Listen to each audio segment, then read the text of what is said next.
Amém. Meus queridos irmãos, mais uma vez eu tenho a alegria de saudá-los com a graça e a paz do Senhor Jesus. Nós estamos numa série de mensagens na carta de Paulo aos Filipenses. E hoje nós vamos dar sequência a essa série de exposições na carta aos Filipenses.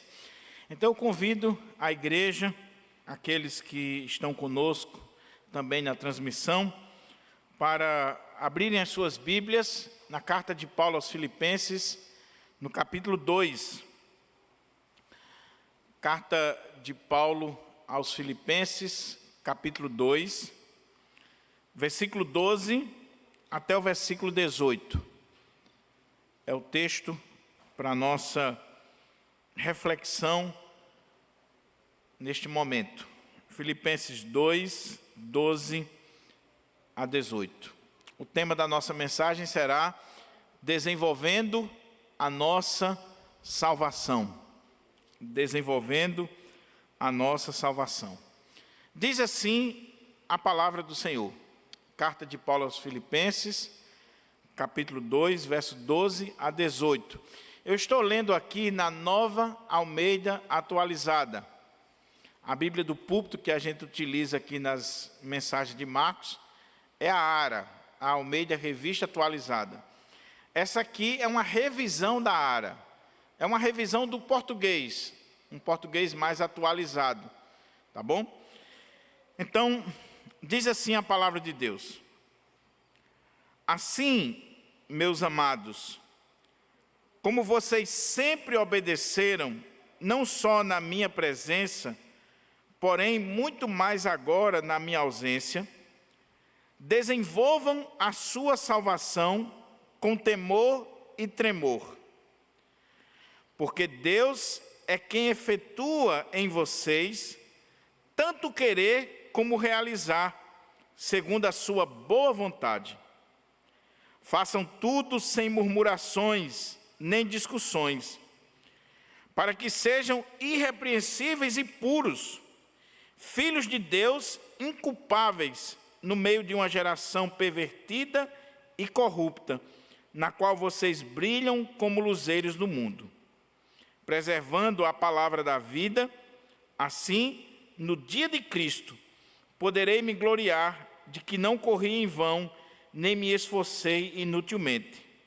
Entretanto, mesmo que eu seja oferecido como libação sobre o sacrifício e serviço da fé que vocês têm, fico contente e me alegro com todos vocês. Assim também vocês, pela mesma razão, fiquem contentes e se alegrem comigo. Vamos orar mais uma vez, pedir ao Senhor que nos ajude, que o Senhor nos oriente com o seu Espírito Santo para que a gente possa entender o texto sagrado. Ó Pai, nós louvamos o Teu nome, nós engrandecemos o Teu nome, nós declaramos as Tuas maravilhas. Nós queremos Te agradecer porque o Senhor tem nos dado a oportunidade de ministrarmos esta série na carta aos Filipenses e que tem sido uma bênção para a minha vida e para a vida da Tua igreja. Agora, meu Pai, que a Tua palavra foi lida mais uma vez, eu quero pedir encarecidamente que o Senhor nos encha do Teu Espírito e que este Espírito possa nos dar discernimento, iluminação, intrepidez na ministração da Tua palavra. Fala conosco, Senhor. Fala ao nosso coração. Que esta palavra se torne vida em nós e através de nós. Que haja conversão, mudança, transformação, a começar em mim, a partir daquilo que nós estamos vendo nesta carta tão preciosa. É em Cristo Jesus, meu Pai, que eu te oro, já te agradecendo por tudo, hoje e sempre. Amém. Amém. Mantenha a sua Bíblia aberta para a gente considerar o texto sagrado.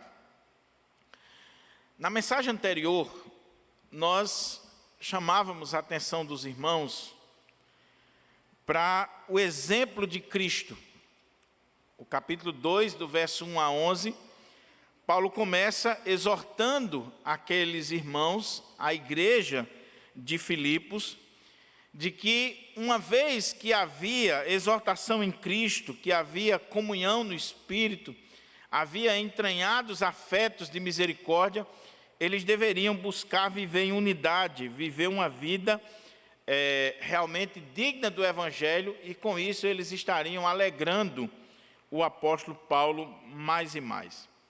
E aí Paulo vai pegar o exemplo de Cristo, do verso 5 ao verso 11, ele vai chamar a atenção daqueles irmãos para o exemplo do Senhor Jesus.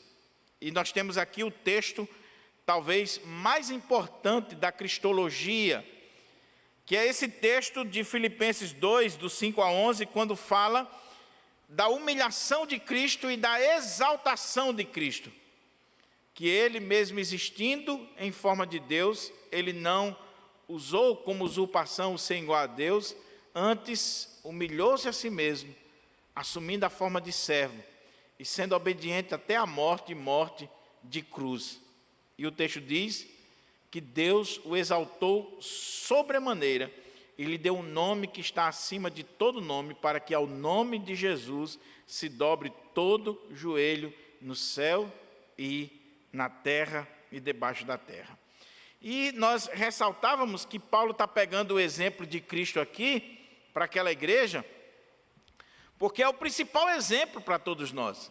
É o exemplo de Cristo. Se Cristo, sendo Deus, sendo o Senhor, o Rei dos Reis, o Todo-Poderoso, o Criador de todas as coisas, Ele não fez uso das suas prerrogativas divinas, não é que Ele deixou de ser Deus, que Ele esvaziou-se dos seus atributos, nós vimos isso aqui, não é que Ele abriu mão da sua divindade, abriu mão dos seus atributos, Ele era 100% Deus.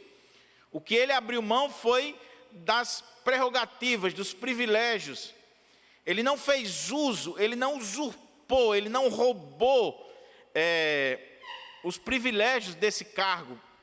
Ele humilhou-se a si mesmo, Ele esvaziou-se o máximo que alguém pode se esvaziar e humilhou-se assumindo a forma de servo, vindo a morrer a pior morte, que era a morte de cruz. O que Paulo está dizendo para aquela igreja é: se o Senhor fez isso, quem sou eu?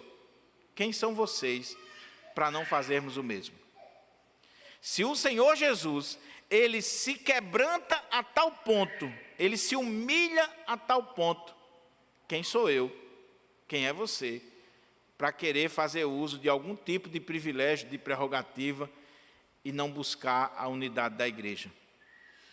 Nós ressaltávamos para os irmãos que o tema, desde o capítulo 1, versículo 27, até o final do capítulo 2, é o tema geral, o tema principal é a unidade da igreja. Paulo está chamando a atenção para a unidade da igreja. E ele começa convocando a igreja como um exército para lutarem juntos em prol do Evangelho. Ele chama a atenção para as virtudes que existem na igreja e para o exemplo de Cristo. Pois bem, dando o exemplo de Cristo, do versículo 5 ao 11 do capítulo 2, Paulo agora, do versículo 12 ao versículo 18, ele vai concluir a sua palavra que ele começou no versículo 5, quando ele deu o exemplo de Cristo. Imagine Paulo pregando para aquela igreja, imagine Paulo trazendo instruções para aquela igreja, e ele citou o exemplo de Cristo Jesus, e quando ele termina de citar o exemplo de Cristo Jesus, ele agora, como um pastor, ele aplica aquele exemplo. Por quê? Porque Paulo não faz teologia à toa. Teologia tem que ter prática. Teologia tem que desembocar na prática.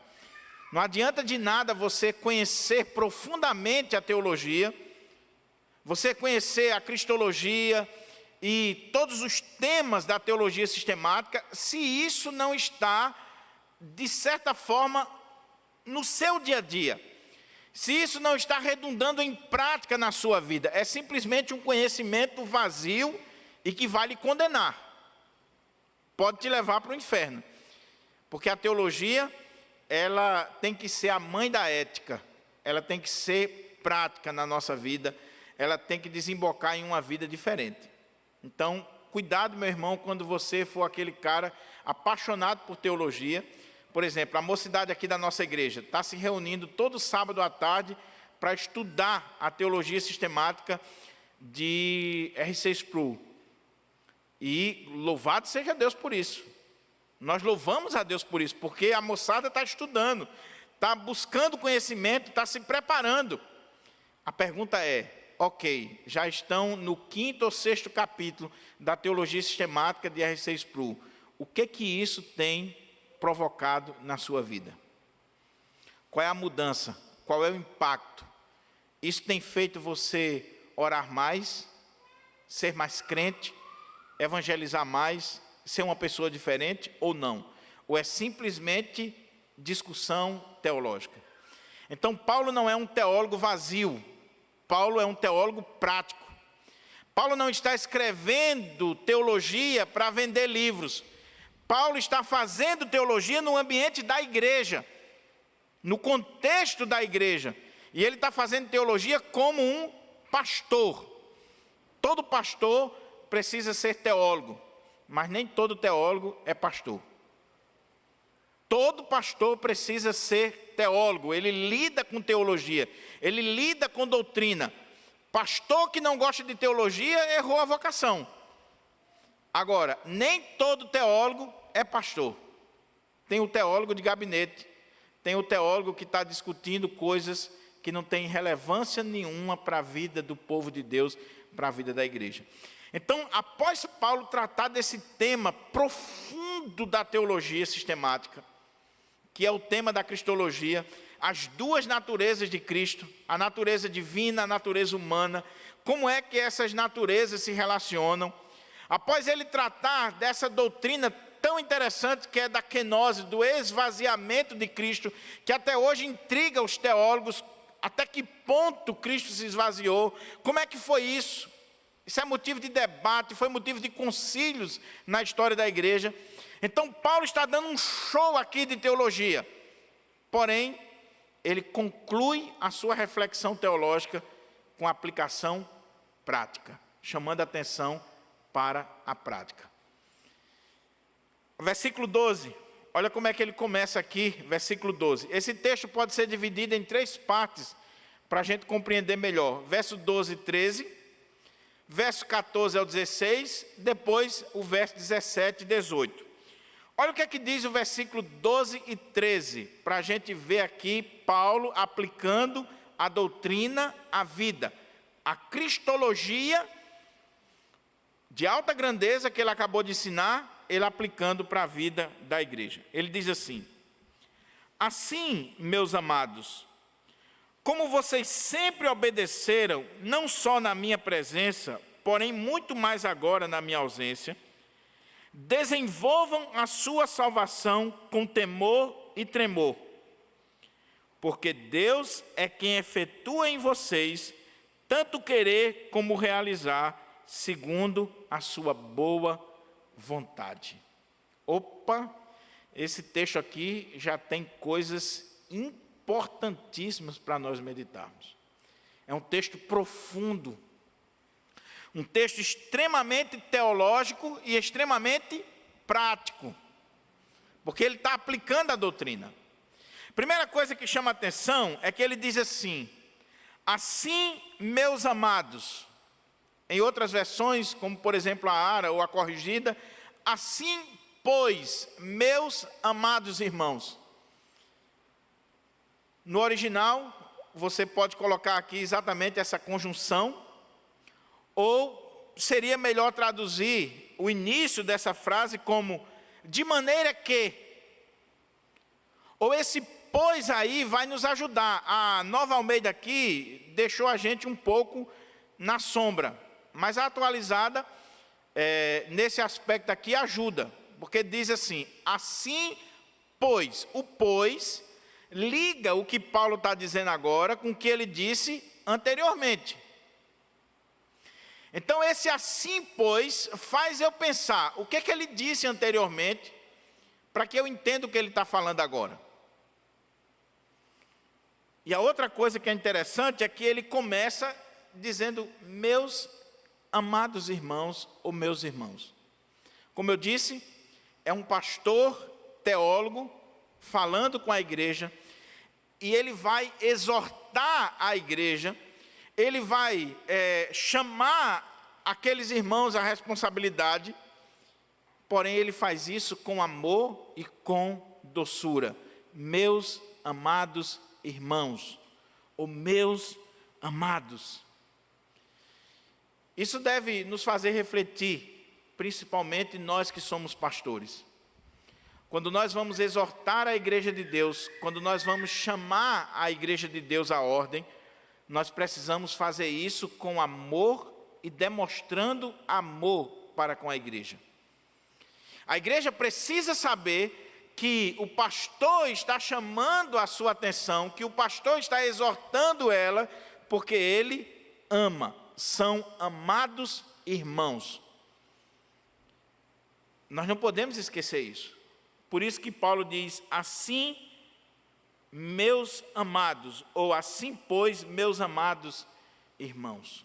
É um pastor com coração na obra, é um pastor amoroso, um pastor que ama aquela igreja. E você sabe muito bem, nós temos ressaltado isso aqui inúmeras vezes. A relação de Paulo com a igreja de Filipos é uma das melhores relações do Novo Testamento. Havia um amor profundo de Paulo para com a igreja e da igreja para com Paulo, a ponto deles investirem no ministério de Paulo. Paulo está preso e eles mandam Epafrodito com oferta. E não era a primeira vez que eles mandavam oferta para Paulo. Eles amavam a Paulo, eles cuidavam de Paulo. E Paulo também amava aquela igreja. Porém, como pastor, ele ama, ele trata com amor, ele trata com carinho, mas ele precisa exortar.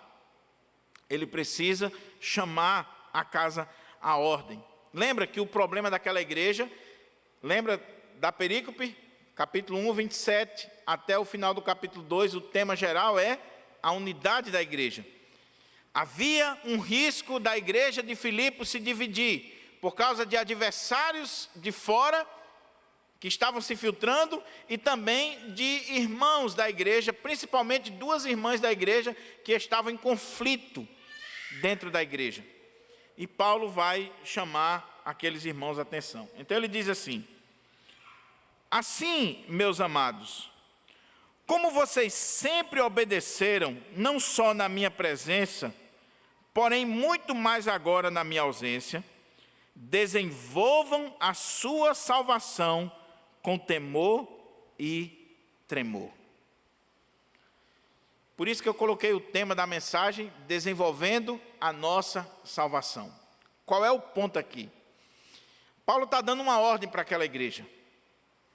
E a ordem para aquela igreja de Filipos, baseado no que ele acabou de ensinar, com o exemplo de Cristo, com a cristologia que ele acabou de apresentar para a igreja, aquilo que ele acabou de mostrar para a igreja, Cristo se esvaziando, se humilhando, assumindo a forma de servo, sendo obediente até a morte, morte de cruz, e o Pai exalta a Cristo. Ele está dizendo, por causa disso aqui, por causa disso que eu acabei de mostrar para vocês, assim, meus amados irmãos, desenvolvam a vossa salvação. Desenvolvam a salvação. É uma ordem, é um mandamento claro do apóstolo Paulo para aquela igreja. A grande questão é o que significa desenvolver a salvação. O que Paulo quer dizer com isso? A salvação não é algo que nós recebemos de uma vez por todas e que é uma obra exclusiva de Deus e que é Deus quem faz de ponta a ponta. O que é que eu tenho a ver com isso? Nós que somos calvinistas, reformados, de uma igreja reformada, Nós lemos um texto como esse e causa arrepios, porque nós cremos de forma absoluta de que a salvação é algo exclusivo de Deus. Como diz lá no livro do profeta Jonas, ao Senhor pertence a salvação. Então, se a salvação é algo exclusivo de Deus, de ponta a ponta é uma obra divina, por que Paulo vem aqui agora dizer para mim, que sou reformado, que sou calvinista, que acredito na soberania de Deus, e principalmente de que Deus é soberano na salvação, que nada depende de mim, tudo depende de Deus, como é que Paulo vem dizer agora, desenvolva a sua salvação? Isso tem causado debates e mais debates na história da igreja. Por quê? Porque as pessoas vão cair nos extremos. O primeiro extremo é esse, vamos dizer, esse extremo aqui do hipercalvinismo, ou dos super-reformados. A salvação nós cremos que é uma obra exclusiva de Deus. Então Deus me salva, e eu não tenho nada a ver com isso, eu não fiz nada para ser salvo, nem nada que eu faça vai fazer com que eu perca a salvação. Uma vez salvo, salvo para sempre, então eu posso deitar numa cadeira de balanço e descansar, porque no final eu vou ser salvo, independente do que eu faça ou deixe de fazer. E aí nós temos a tendência de relaxar na vida cristã. Esse é um mal que cerca o ambiente calvinista. Se tudo depende de Deus, se é uma obra de Deus, se nada depende de mim, se eu sou salvo e uma vez salvo, salvo para sempre, então, por que não deitar numa cadeira de balanço e no final eu vou ser salvo mesmo? Por que Paulo está dizendo, desenvolva a sua salvação? O outro extremo também é complicado. Porque o outro extremo, aí os nossos irmãos de linha mais arminiana, vai dizer o seguinte: Paulo está colocando isso aqui porque eu também faço parte do processo de salvação. A salvação é uma obra não só monergista, mas sinergista, usando aqui os termos mais teológicos. Não é uma obra de um só, mas é uma obra de dois. Ou seja, Deus e eu estamos nesse processo de salvação. Então, Deus é aquele que escolhe, é aquele que faz todo o processo, mas eu também tenho a minha vontade, eu tenho a minha participação na obra de salvação. Por isso que Paulo está dizendo, desenvolva a vossa salvação, porque a salvação foi conquistada por Cristo, mas eu também tenho que conquistar, eu também tenho que fazer alguma coisa para ser salvo. Eu tenho que fazer por onde ser salvo. Os dois extremos estão errados. Não é isso que Paulo está dizendo aqui. Primeiro que Paulo não está dizendo assim, desenvolva a salvação que você vai conquistar. Ele está dizendo isso? Não, ele está dizendo assim, desenvolva a vossa salvação. Ou seja, eu já ganhei, já é minha. Salvação, meu querido, biblicamente falando, é uma dádiva, é um presente de Deus. Você não fez, não faz, nunca fará absolutamente nada que possa fazer com que Deus lhe dê a salvação. É dádiva, é presente, é dom conquistado por Cristo Jesus na cruz do Calvário. Por isso que ele está dizendo assim, desenvolvei a vossa salvação. Não algo que eu conquisto, mas Deus conquistou por mim. E Deus me deu. Já é minha, é nossa. E é interessante que ele está falando aqui para a igreja. No contexto da igreja. Desenvolva a vossa salvação. Ou seja, já é sua. Porém, o que o texto está colocando aqui para nós, meus irmãos? E que é extremamente importante, sobretudo para nós que somos reformados e de linha calvinista. Vamos ler o texto de novo, para a gente entender o que Paulo está dizendo. Assim, meus amados, como vocês sempre obedeceram, se você gosta de grifar a Bíblia, grife aí, obedeceram. Assim, meus amados, como vocês sempre obedeceram, não só na minha presença, porém muito mais agora na minha ausência, desenvolvam a sua salvação com temor e tremor. Vamos lá. Primeiro, a palavra que ele usa aqui para desenvolver a salvação é levar a cabo, a bom termo, é completar, concluir. O que é que Paulo quer dizer com isso? A chave para a gente entender está nessa palavra aqui, obedecer. Veja, qual é a palavra-chave lá que é usada para Cristo, para o exemplo de Cristo que Paulo acabou de dar? Que ele, mesmo subsistindo em forma de Deus, não usou como usurpação o ser igual a Deus, antes humilhou-se a si mesmo, sendo obediente até a morte e morte de cruz. Aí Paulo agora vai chamar a atenção daquela igreja e vai dizer: meus amados irmãos, assim como vocês sempre obedeceram na minha presença, façam muito mais agora na minha ausência e desenvolvam a salvação de vocês com temor e tremor. O que é que ele quer dizer? Vocês são salvos, vocês ganharam a salvação é vossa, é de vocês, mas completem isso, levem isso a cabo, obedecendo assim como Cristo foi obediente até a morte.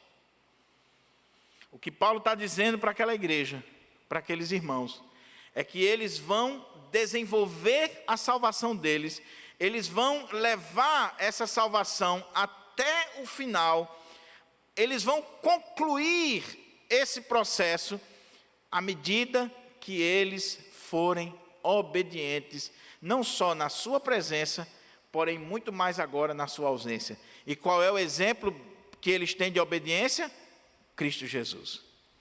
Se Cristo Jesus, sendo Deus, ele não usou como usurpação o fato de ser igual a Deus como privilégios ou para quebrar regras, mas pelo contrário, ele humilhou-se, tornou-se obediente. Nós, como crentes, nós não podemos usar da nossa salvação, usar das nossas prerrogativas ou dos nossos privilégios de servos e servas de Deus. Ou seja, sou salvo, uma vez salvo, salvo para sempre, não interessa o que eu faço da minha vida, então eu vou viver de qualquer maneira. Paulo diz: não, desenvolvam a salvação que vocês já têm, que é vossa, assim como Cristo, obedecendo, sendo obediente. Meus irmãos, isso aqui é muito sério, e isso aqui deve nos fazer pensar muito. Porque nós não vamos obedecer para ser salvo, mas nós vamos obedecer porque já somos salvos. Nós vamos obedecer porque já temos a salvação, porque nós já temos esse privilégio. E por causa disso, nós não vamos relaxar, nós não vamos pendurar a chuteira, nós vamos fazer aquilo que o Senhor manda fazer. Veja, é claro que a salvação é algo inteiramente de Deus, e ele vai dizer isso no verso seguinte, ele vai chamar a atenção e vai corrigir, mas ele está dizendo, muito embora a salvação seja algo completamente de Deus, mas você vai viver como se fosse algo que depende inteiramente de você, porque você deve ser obediente até o final. Olha o texto, para não ficar nas minhas palavras.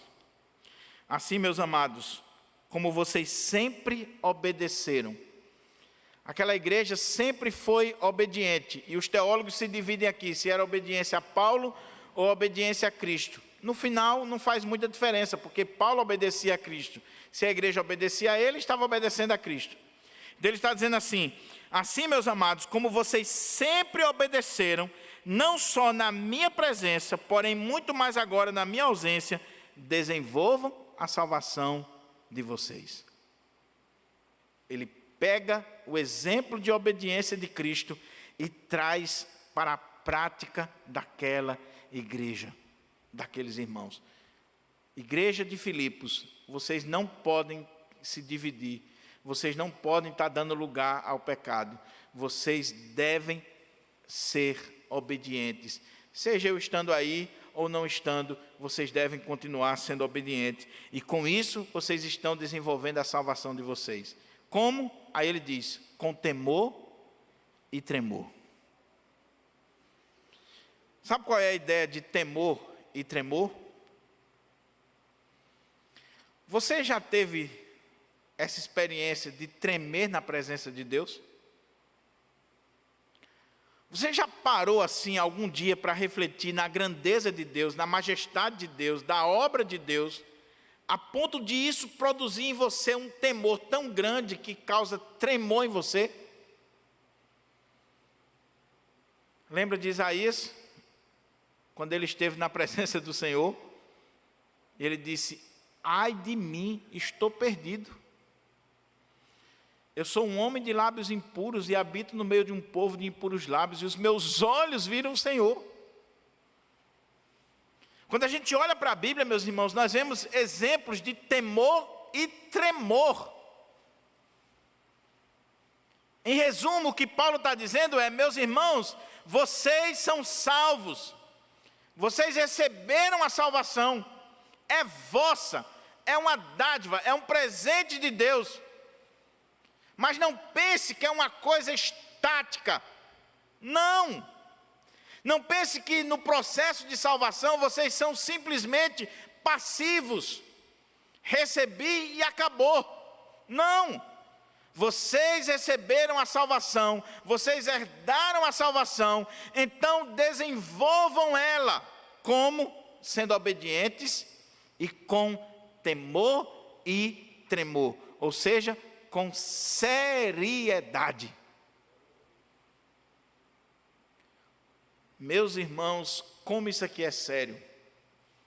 Era sério para a igreja de Filipos e é sério para nós.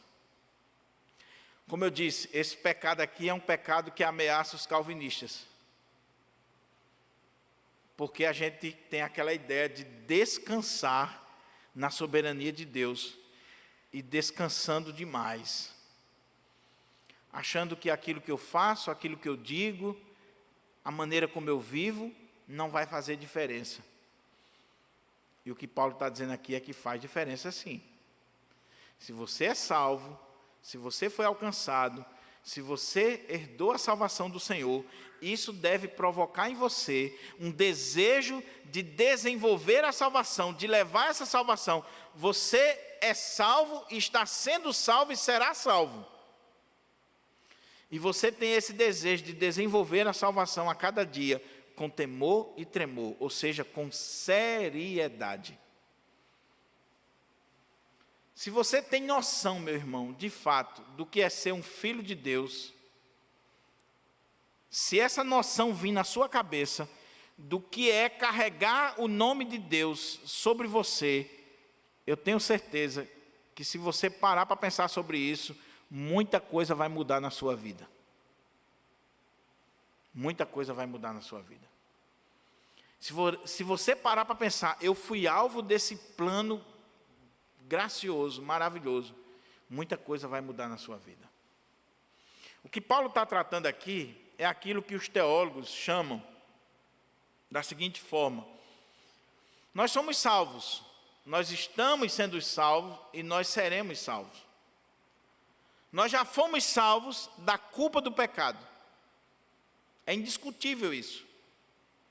Não existe mais condenação para nós. Não existe mais nenhum tipo de acusação para a nossa vida. O Senhor já nos salvou da culpa do pecado. Mas nós estamos sendo salvos do poder do pecado. E aí, para ser salvo do poder do pecado, eu tenho que desenvolver a minha salvação dia após dia, diuturnamente, obedecendo como Cristo obedeceu. Obedecendo aos apóstolos, obedecendo aos pastores, a palavra de Deus que é ministrada para mim, para que eu seja liberto, salvo desse poder do pecado na minha vida, dessa influência do pecado na minha vida. Então eu preciso ser confrontado direto com a palavra de Deus para me livrar desse poder do pecado, que tenazmente me assedia. E lá na frente, lá na glória, eu serei salvo da presença do pecado. Não vai ter mais a presença do pecado. Então é correto quando a gente diz assim: eu já fui salvo, já sou salvo. É correto. Mas também os nossos irmãos arminianos ou de outra linha, eles também estão corretos quando eles dizem assim: eu estou sendo salvo, eu estou num processo. Ele está correto também. Ele pode não estar vendo o outro lado que você viu, mas você também pode estar esquecendo esse lado aí, de que você já é salvo, está sendo salvo e será salvo. Ou seja, nós precisamos desenvolver a nossa salvação. Salvação não é um processo que eu simplesmente fico passivo. Eu também estou ativo, não para conquistar, mas para desenvolver a cada dia aquilo que eu já tenho. Veja que desde o início do capítulo 2, Paulo vem exortando a igreja a ser aquilo que ela já é em Cristo Jesus. Aquilo que nós já somos em Cristo Jesus, Paulo é chamado a gente a desenvolver. Quer um exemplo? Meu irmão, você já é santo em Cristo Jesus, mas a Bíblia chama você à santidade. Você já é santo, santo posicionalmente em Cristo. Porém, a mesma Bíblia que diz que você é santo, diz que nós devemos buscar a santidade a cada dia. Ou seja, eu já sou e eu sou exortado a ser aquilo que eu já sou para a glória de Deus. Agora veja que coisa interessante aqui, porque se Paulo tivesse parado nesse versículo 12, a discussão era infindável, principalmente para nós os calvinistas. Mas olha como é que ele diz aqui, versículo 13: porque Deus é quem efetua em vocês tanto querer como realizar, segundo a sua boa vontade. Louvado seja o nome do Senhor. Porque o que está havendo aqui, meus irmãos, é soberania de Deus e responsabilidade humana sendo colocada diante de nós. E uma coisa não exclui a outra. Nós sempre colocamos isso aqui. Todo crente presbiteriano, reformado, calvinista, sabe muito bem disso, que não é um chavão. A soberania de Deus não anula a responsabilidade humana. Deus é soberano, mas o homem é responsável. É Deus quem efetua a salvação na vida do homem, mas o homem pode desenvolver a sua salvação sendo obediente, assim como Cristo foi obediente até a morte e morte de cruz. Aí Paulo diz assim: olha, para vocês não acharem que eu estou me desviando teologicamente, deixa eu mostrar para vocês. É Deus quem efetua em vocês. Agora preste atenção à palavra que ele usa no início aqui. Porque cada palavra nessa sentença aqui é importante, principalmente nas cartas de Paulo, a gente deve levar em consideração cada palavra, ele escolheu cuidadosamente. Então ele diz assim: ele exortou os irmãos a desenvolverem a salvação, e eles vão desenvolver a salvação como? Com obediência, com temor e tremor. Não só na presença de Paulo, mas também quando Paulo não estiver presente. Aí ele diz: sabe por que vocês devem fazer isso? Sabe por que vocês devem desenvolver a salvação com obediência, temor e tremor? Porque Deus é quem efetua em vocês tanto querer como realizar. Olha que coisa interessante. Segundo a sua boa vontade. O que Paulo está colocando aqui é esse mistério da soberania de Deus, que efetua em nós o querer e o realizar, mas ao mesmo tempo ele não fere a minha liberdade e a minha vontade, sou eu que faço também. Algumas ilustrações para a gente entender. Por exemplo, uma peça de teatro. É claro que eu estou usando ilustrações aqui que a gente tem que guardar as devidas proporções, porque a gente está aqui diante de um mistério. Mas eu vou usar aqui algumas ilustrações só para dar uma ideia, um vislumbre do que Paulo está dizendo. Você vai para o teatro e você assiste uma peça de teatro. Está ali no palco um ator apresentando uma peça maravilhosa. É ele que está realizando a peça? Sim ou não? Sim ou não? Sim, é ele que está realizando. Ele é livre naquele ato, naquela apresentação? Sim. Mas quem conhece uma peça de teatro sabe muito bem que por trás daquilo ali, você tem um grupo imenso trabalhando naquela peça. Você tem o roteirista, você tem o cara que criou a peça, você tem todo um grupo que está por trás. Tem um ator ali encenando, fazendo a peça, mas ele está ali com a sua vontade, de livre vontade, mas ele está fazendo algo que outra pessoa está por trás. O que é que Paulo está dizendo? Eu desenvolvo a minha salvação, mas quem está por trás desse meu atuar é Deus, que efetua em mim tanto querer como o realizar. É Deus que está por trás. Por quê? Porque eu sou um crente, porque eu sou um filho de Deus, eu sou um servo de Deus. Dr. Russell Shedd, no comentário dele, ele diz uma coisa maravilhosa sobre isso aqui. Dr. Russell Shedd tinha uma capacidade de exemplificar muito grande. Ele diz o seguinte: imagine aquele dia que você acordou de manhã logo cedo, sabe aquele dia frio, gostoso, que está chovendo, ou acabou de chover de madrugada, está aquela coisa maravilhosa, né? Aquele friozinho gostoso, você está ali na coberta.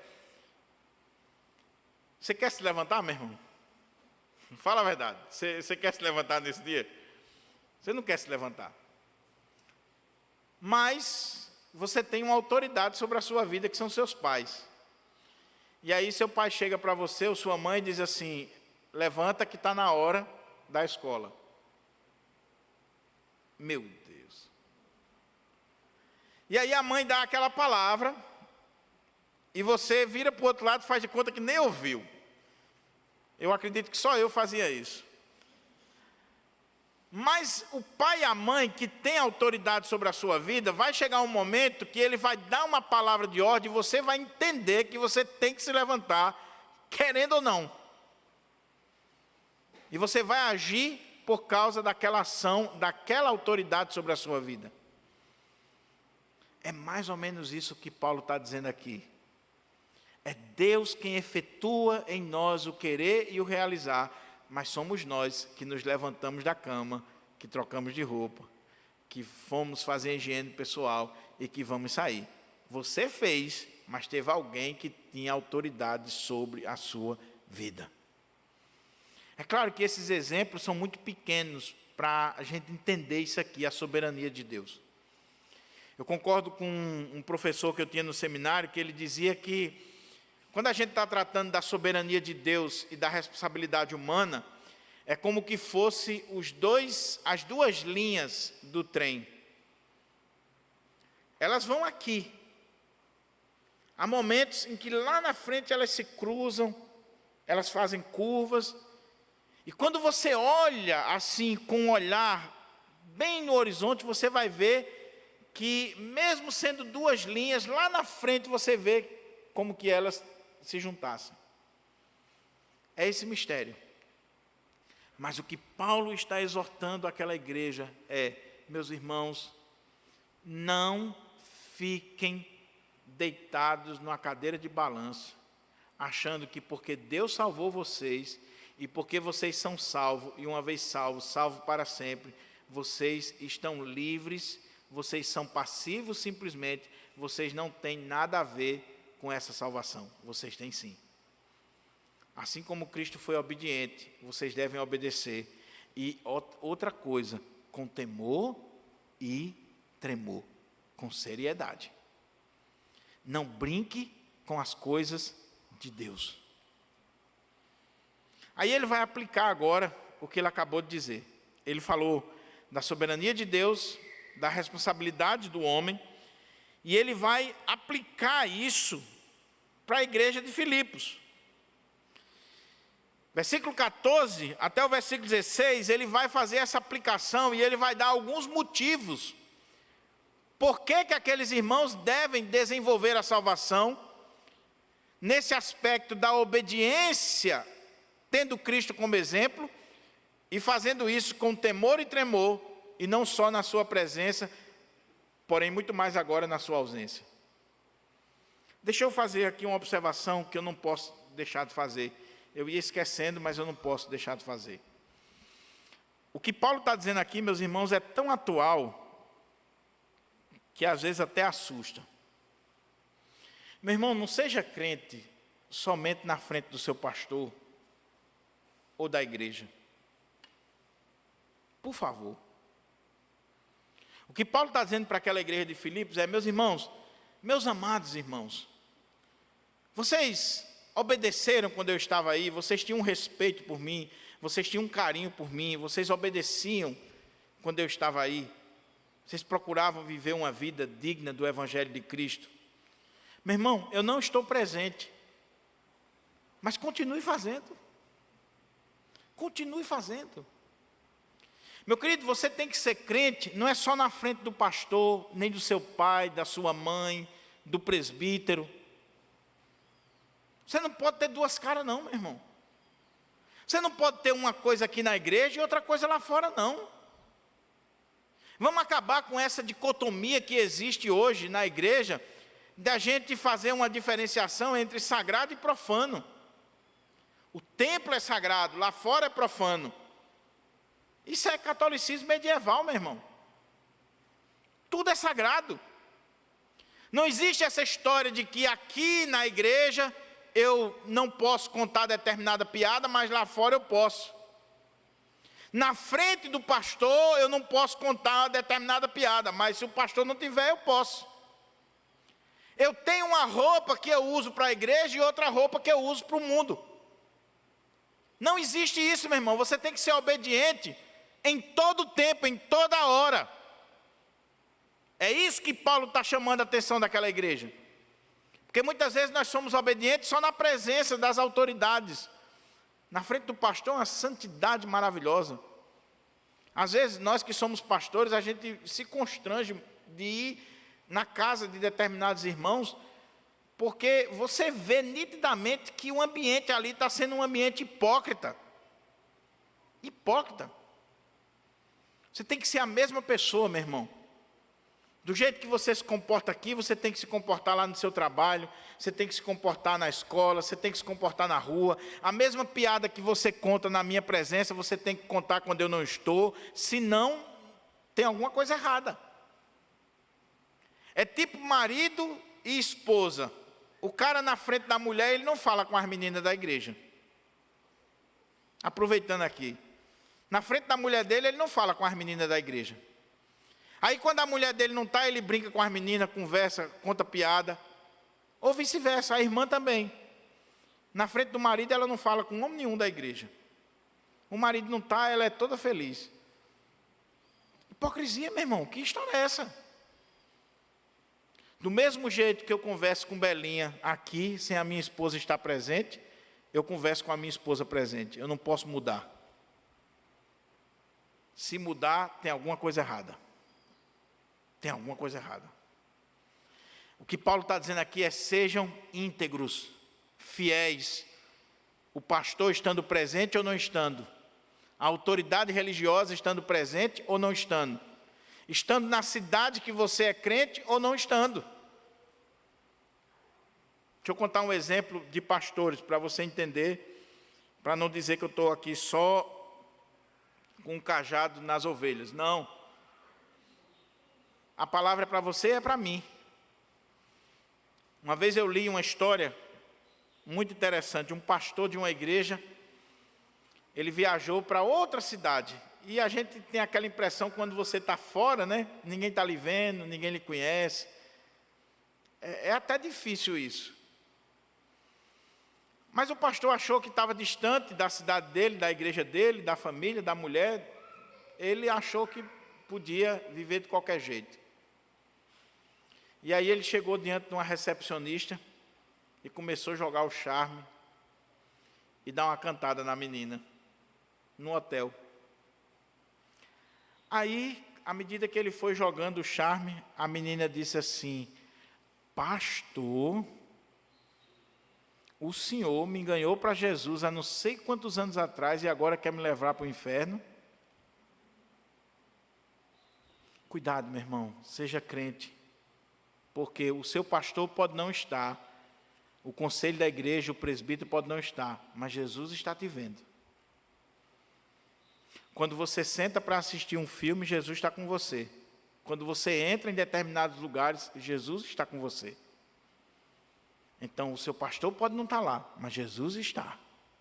Então, seja obediente, seja crente, com temor e tremor diante de Deus. Olha a aplicação que Paulo faz agora do texto. Ele diz assim: façam tudo sem murmurações nem contendas, para que sejam irrepreensíveis e puros, filhos de Deus inculpáveis no meio de uma geração pervertida e corrupta, na qual vocês brilham como luzeiros no mundo, preservando a palavra da vida. Assim, no dia de Cristo, poderei me gloriar de que não corri em vão, nem me esforcei inutilmente. Paulo, como é que a gente desenvolve a nossa salvação então? Como é que a gente obedece? Como é que nós vivemos uma vida digna daquilo que nós somos, da salvação que recebemos, Paulo? Aplica isso. Pega esse conceito que você acabou de dar para a gente, que você falou da soberania de Deus e da responsabilidade humana, traz isso para a prática, para o dia a dia. No dia a dia, Paulo, como é que é? O que é obedecer? O que é desenvolver a salvação com temor e tremor? Aí Paulo vai aplicar para a realidade da igreja de Filipos, o que eles estavam vivendo e que pode ser a nossa realidade. Ele diz assim: ok, vocês querem saber como colocar isso em prática? Como é que vocês desenvolvem a salvação com temor e tremor? Como é que vocês obedecem? Como é que vocês devem viver fazendo jus àquilo que vocês são em Cristo? Pois bem, façam, como é que diz o texto? Façam tudo sem murmurações nem discussões.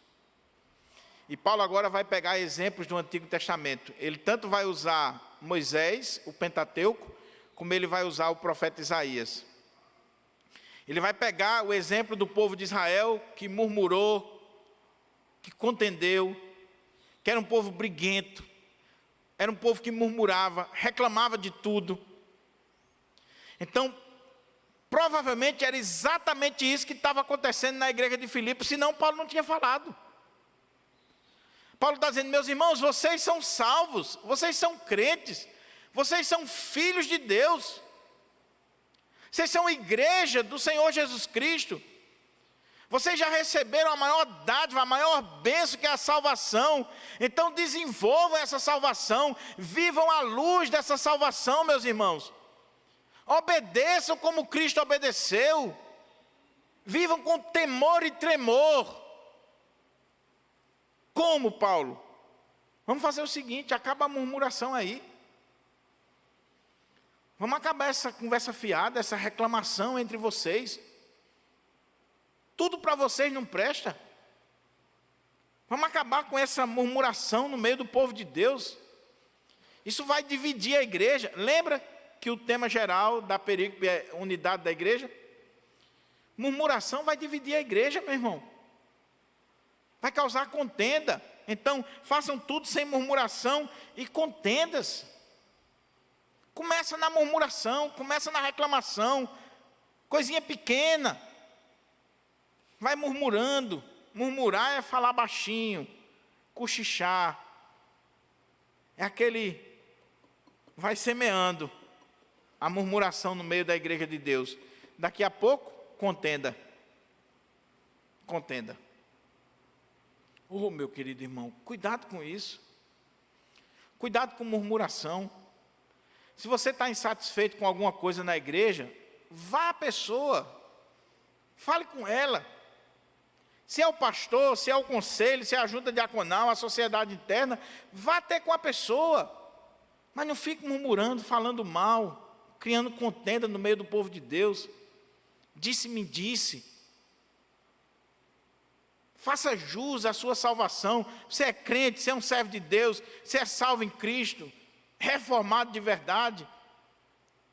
Não viva com murmuração nem contenda no meio do povo de Deus, porque você vai dividir a igreja de Deus, você vai causar mal à igreja de Deus. Então Paulo diz, façam tudo sem murmuração. Aqui só quem faz as coisas sou eu, se não for eu, não sei o quê, papapá. Então não faça mais não, meu irmão. Se for para fazer murmurando, entregue. Entregue. Deixa eu dizer uma coisa para os irmãos aqui. Por favor, não me entendam mal. Vou usar até a expressão de Paulo. Meus amados irmãos. Meu querido, se você não quer cantar, se você não quer pregar, se você não quer dirigir a sociedade interna, se você não está feliz ali, pode entregar. Que Deus levanta outra pessoa, meu irmão. É privilégio para nós. É privilégio para nós. E às vezes nós, os pastores e liderança da igreja, a gente fica cheio de dedo, né? O irmão, sabe aquele irmão que quer usar o cargo como arma? É como casamento, né? Que muitas vezes a mulher usa o sexo como arma. O cara quer usar o cargo como arma. Olha, pastor, se não for assim, eu entrego. Pode entregar, meu irmão. Você está achando que a obra de Deus vai deixar de ser feita porque você entregou? Você que está perdendo o privilégio de Deus estar ali usando na obra dele. Deus não precisa de mim aqui não, meu irmão. É privilégio, é honra. No dia que eu não quiser, ou no dia que eu estiver fazendo aqui com murmuração, com contenda, ou no dia que eu estiver dando trabalho, papai do céu tira, traz 10 vezes melhor do que eu. Que vai pregar muito melhor do que eu, que vai ser muito mais profundo do que eu, para dizer assim, você está achando que eu preciso de você, seu besta? Você está achando que você é alguma coisa? É assim que Deus faz.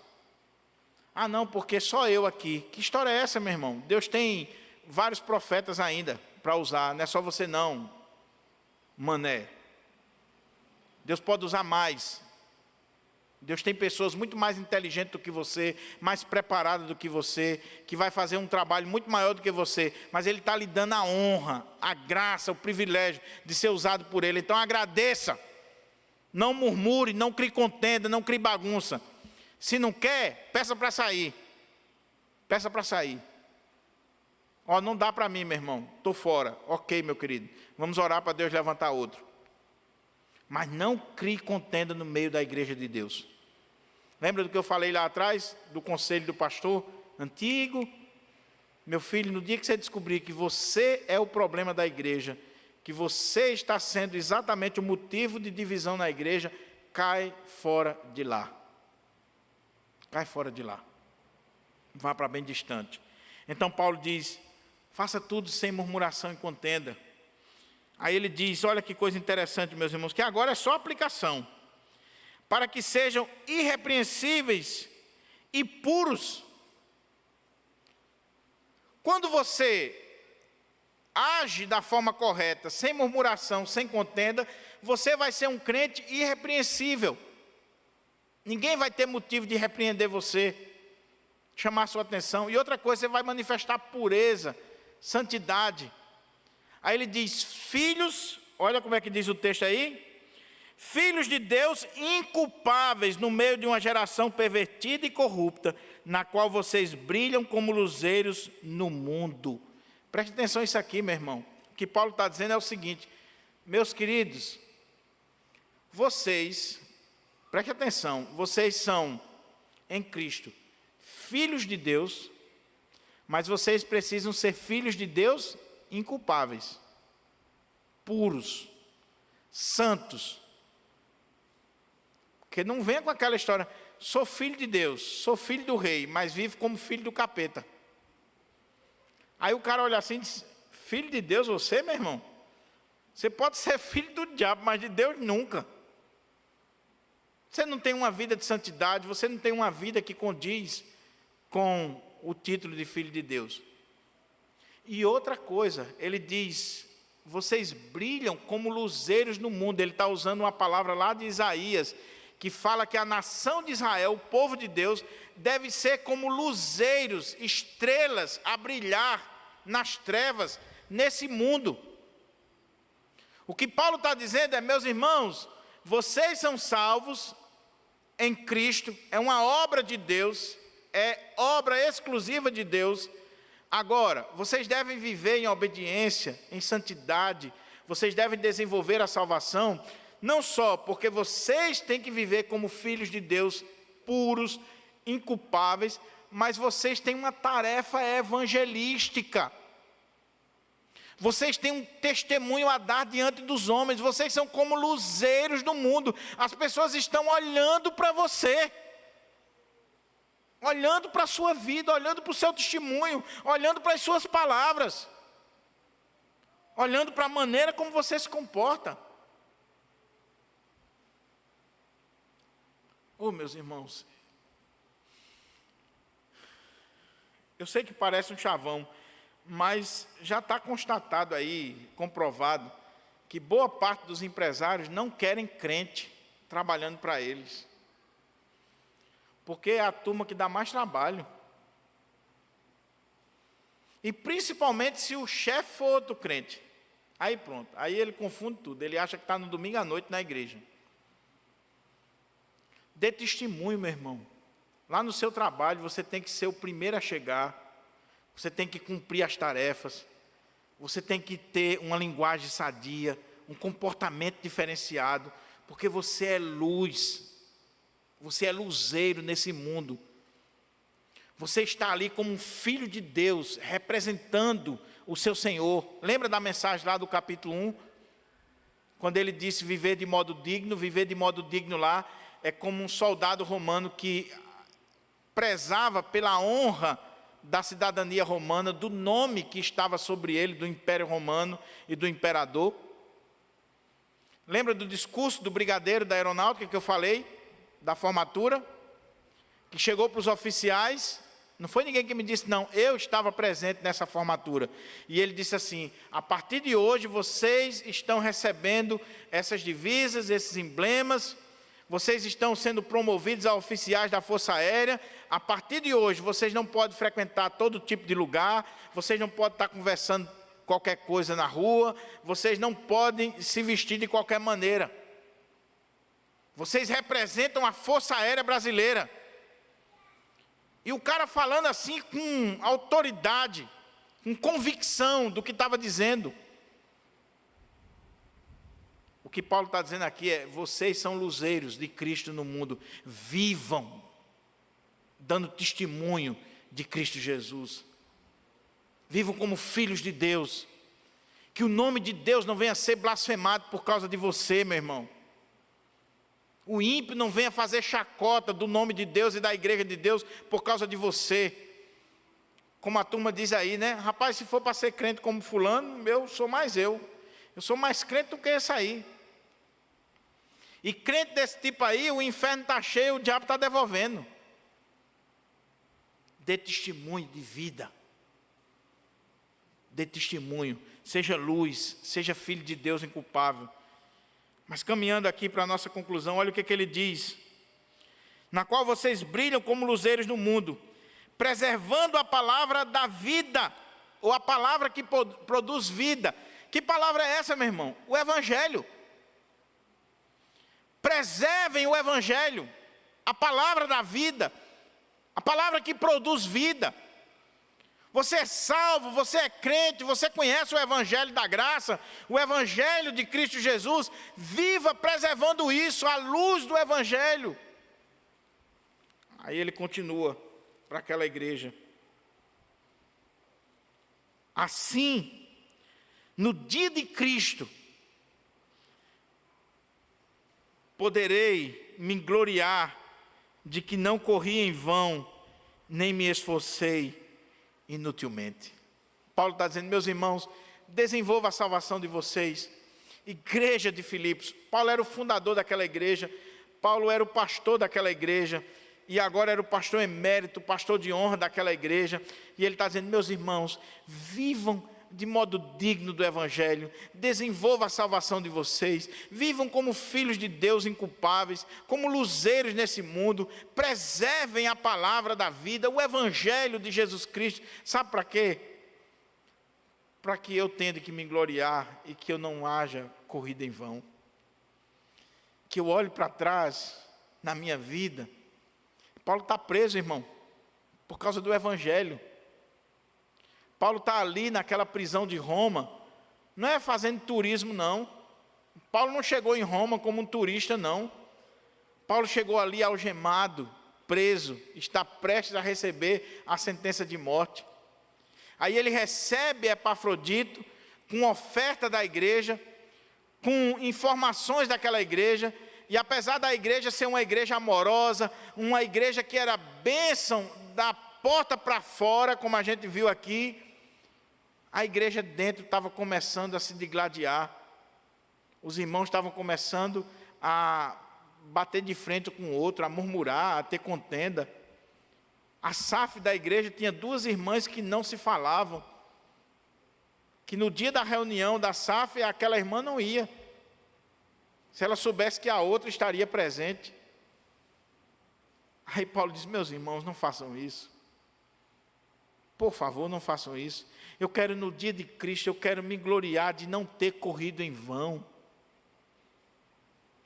E veja, Paulo não está falando aqui de perder a salvação não, meu irmão, por favor. O que Paulo está dizendo é que se aquele comportamento de alguns na igreja de Filipos continuasse, significava dizer que, apesar de estarem no rol de membro da igreja, de ter o cartão de membro, de ter sido batizado, ter sido consagrado a diácono, a presbítero, ou até o pastorado, fazer parte das sociedades internas, aquele ali nunca foi salvo. Preste atenção nisso aqui. Se você é um crente, que você tem prazer no pecado, ou que você vive na prática do pecado, eu não estou dizendo de cair não, meu irmão. Cair, todos nós caímos. A própria Bíblia diz, o justo cairá 7 vezes, mas nunca ficará prostrado. Mas se você é crente e você vive na prática do pecado, você pode até ter lido as Institutas de Calvino, ser calvinista e defender a soteriologia calvinista e a soberania de Deus. Mas cuidado, porque você pode estar se enganando, você nunca foi salvo. Porque o verdadeiro salvo, o verdadeiro crente, a pessoa que tem a salvação em Cristo Jesus, um dos sintomas na sua vida é procurar obedecer a Deus e viver uma vida de santidade. Cada dia mais. É crescendo isso na nossa vida. Cada dia mais eu quero ser mais parecido com Cristo. Eu quero estar mais próximo de Deus. Eu quero viver uma vida mais digna do Evangelho. Mas sabe o que acontece nas nossas igrejas? Parece que cada dia mais algumas pessoas vão se acostumando com o sagrado, vão se acostumando com as coisas de Deus, e ela escuta aqui, sai aqui, e quando ela sai por aquelas portas, ela vive como ímpio. Ela vive no pecado, na lama, na sarjeta, e não está nem aí.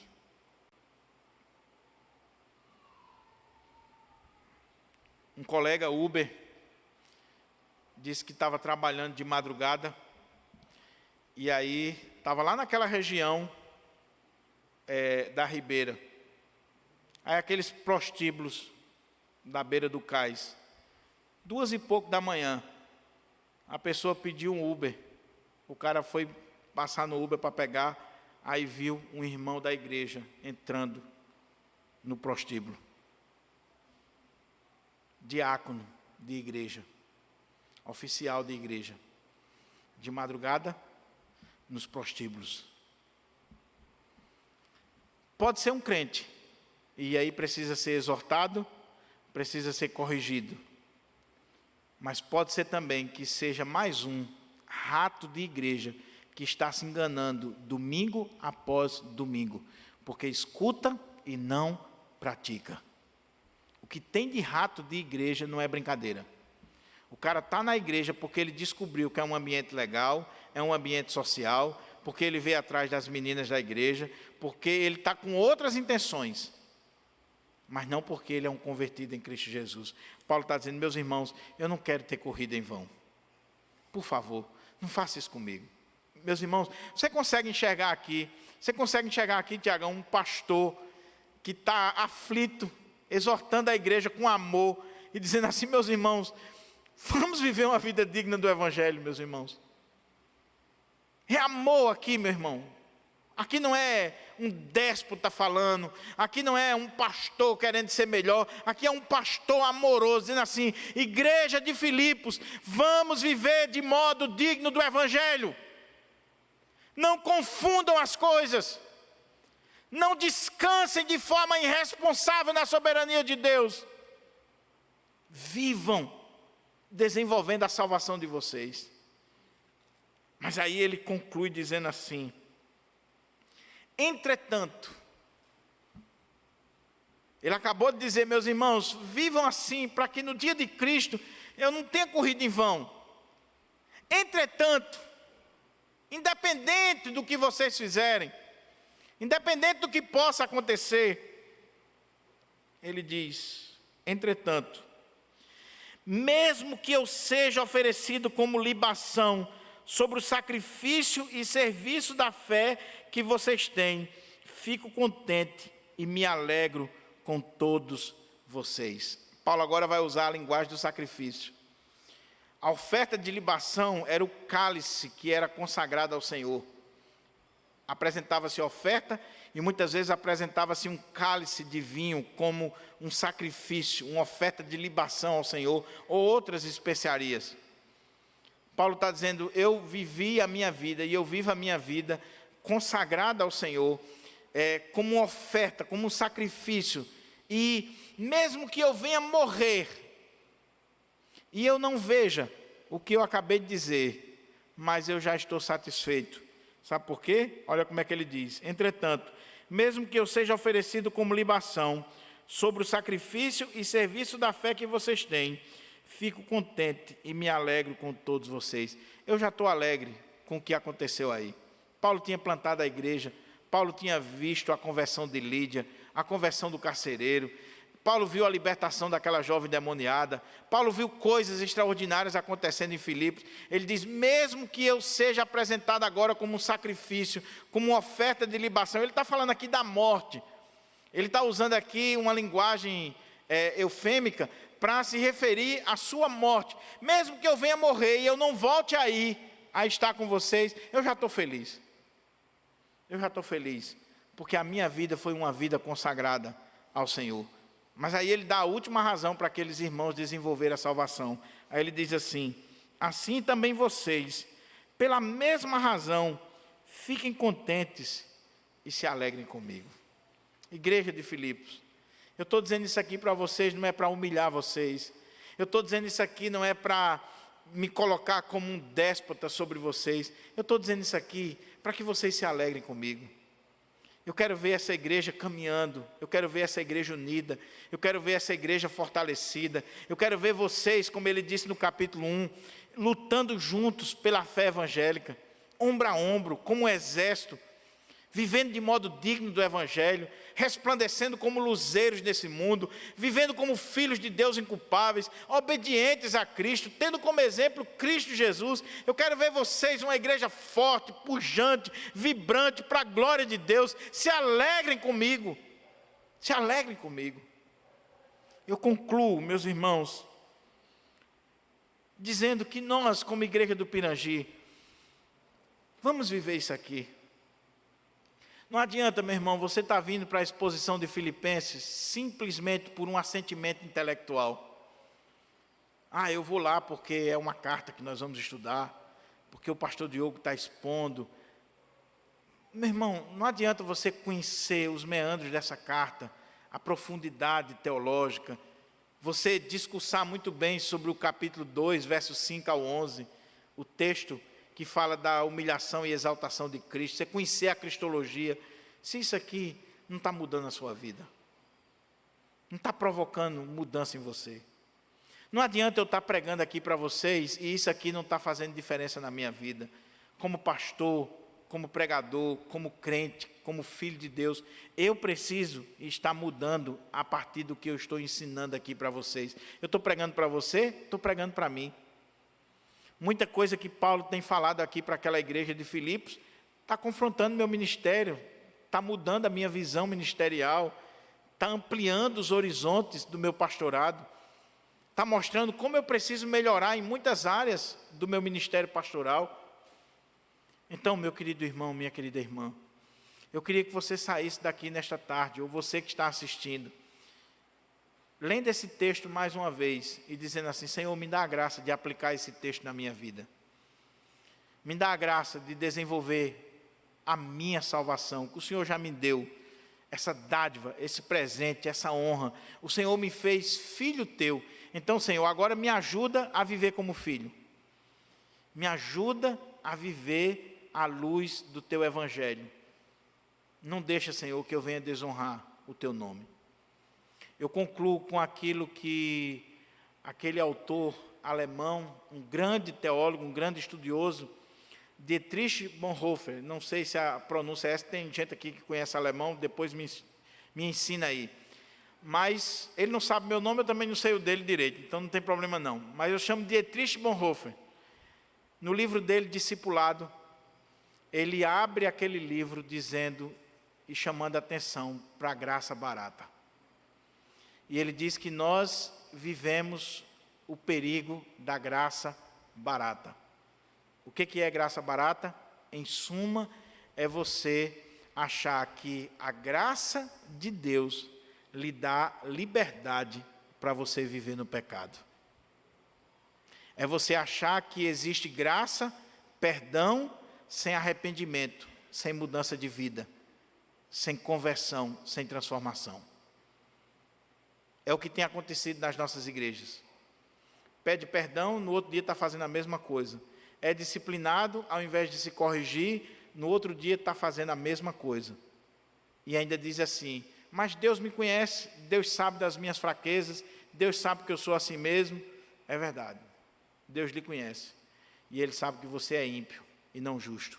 Porque se você fosse um justo, você tinha prazer na lei de Deus e não no pecado, não numa vida imunda.